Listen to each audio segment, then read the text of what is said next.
And it's Friday, which means it's time for another edition of Tech Briefs, where I am joined by Ken Yeung from Flipboard. Hello, Ken.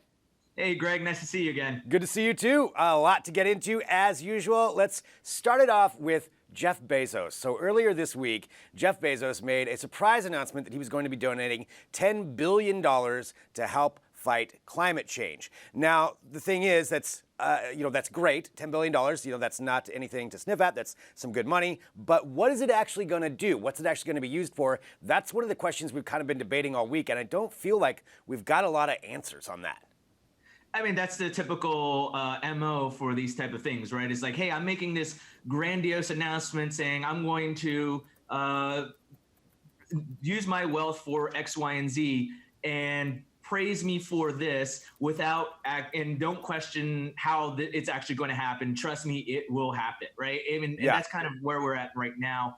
But I mean, look, this is less than 10% of Jeff Bezos's actual wealth. And look, I think I on one hand commend him for doing this, but understand there is some heavy criticism being levied at him because it's almost like it's hypocritical of what Amazon is doing for climate change.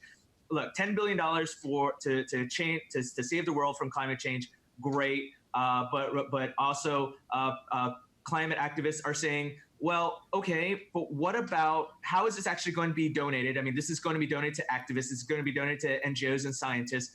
But who's going to be accountable? How are these grants going to be issued? Are they going to be grants?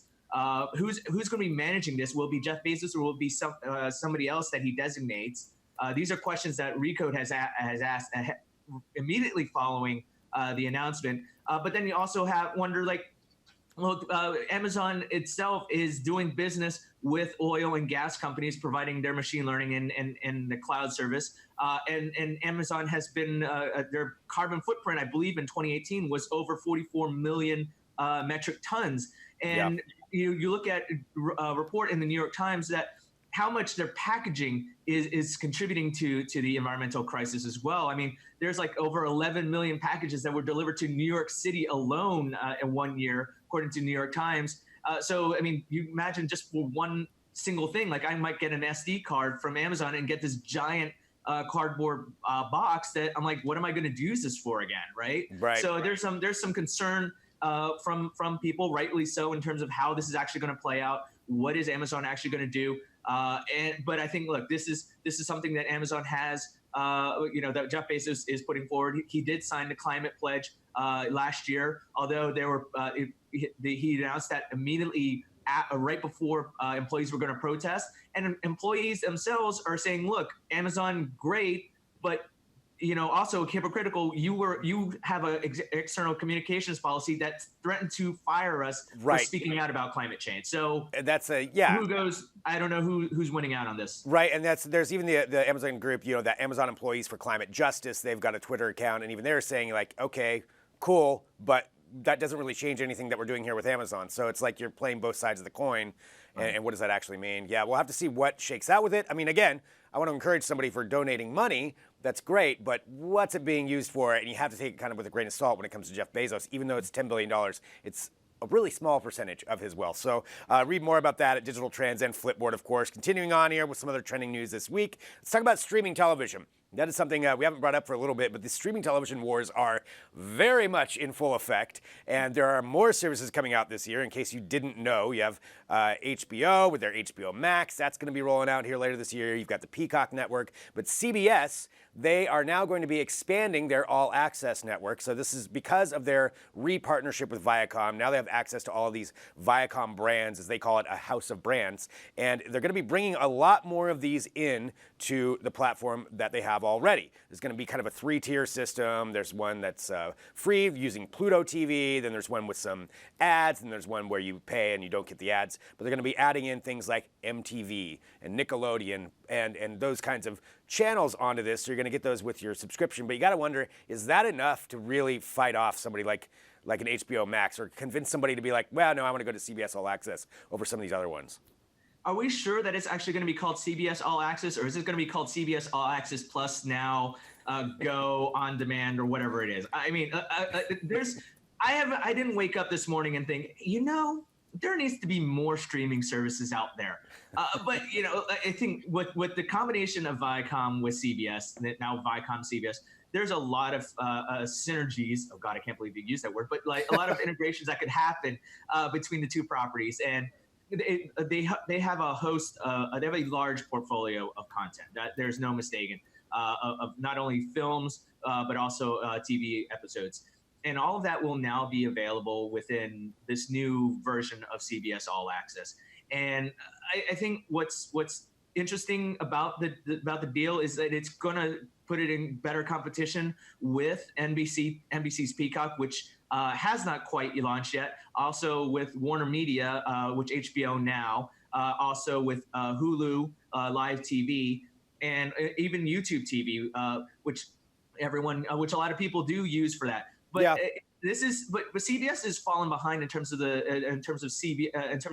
audience, right? They have 11 million subscribers as of end of last year, and they're shooting for 16 by the end of this year. Yeah. 16 million. So they're also saying they're giving you not only sports and live shows, but they're not betting on exclusives as well, which is they're gonna betting on licensing as well. So licensed content will be available on Netflix and other properties as well that you might also subscribe to. So it's quite a gamble for CBS. Right. I mean, could we start to see the more of the Star Trek categories content being licensed out, available on Netflix or available on Hulu and everything like that? Who knows, right? Yeah. But there's another thing for everyone to worry about. Right. Yeah. I mean, and they've had success with the Star Trek side of things. So, I mean, I can see that part. But, yeah, I don't know. I don't know if it's all going to get on there. By the way, instead of synergy, it should have been Kenergy. I think that's what you got to hashtag that. You're really just ruining these jokes for me. I was about to talk about Ken Plus at the end. Come on. Oh, boy. Well, we just ruined this. This thing's going off the rails. All right, Ken, let's talk about SpaceX. SpaceX making an announcement this week that they are partnering with Space Adventures, which means they could be bringing people into orbit, tourists, sooner than we had thought, possibly by the end of 2021 or beginning of 2022. This would be not the trip that goes around the moon, where you have the Japanese billionaires doing that. This would be setting up 4 people to orbit the Earth for a few days before coming back. I mean, really, space tourism is actually finally going to be happening, and it's happening sooner than we thought. Would you want to go up on this? I don't make millions of dollars, Greg, so I can't afford that space travel. Eventually, yes. In the long term, yes, I would love to go into space and whether it's going to the moon or kind of referencing back. Let's do the whole Star Trek thing, right? But this is going to. I think with space tourism is really heating up. We're the deadlines people are talking about were 2021, 2023. We're there. We're at that point, right? And so SpaceX, Elon Musk's company, has done a great deal in terms of advancing their technology with their reusable rockets. Although the Falcon 9 rocket did have a little bit of a hiccup landing earlier this week, but look, they are betting on sending now 4 tourists or space tourists up into space. This is going to be 850 miles above the Earth's surface, right? So this is going to be higher than most people have ever been. I believe it's one of the Gemini satellites, Gemini probes that of that feat. Gemini, I believe 9 or 11. I can't quite remember. But this is since 1966. No, this is going to be as high as that. So I think this is going to be a great view for a lot of people for up to 5 days. Again, as you mentioned, this is not. They won't be the tourists that go the furthest. That would be the Japanese fashion entrepreneur that's going to be going the furthest to the moon for a lot more money. But I mean, whether or not this is more affordable to the masses, it's probably going to be for years to come. Now, SpaceX is certainly hitting their milestones because now you also have Blue Origin. You have with Virgin Galaxy, Richard Branson's one. They have aims to set people out into space as well, but really it's just more like, hey, we're out in orbit and now we're going back down to Earth, right? These are quick trips, but SpaceX is giving people an extended period of time in orbit to really experience Earth. in its majestic glory, because it's going from a higher view. Because with this higher view, you're actually going to be able to see more of the world. Yeah, I mean, a few days up, that is definitely a big difference between just going up, getting 2 seconds of weightlessness, and then you're back down. Well, yeah. I know we're out of time. Ken, thank you. You said you had a plug. Do you want to plug your new service?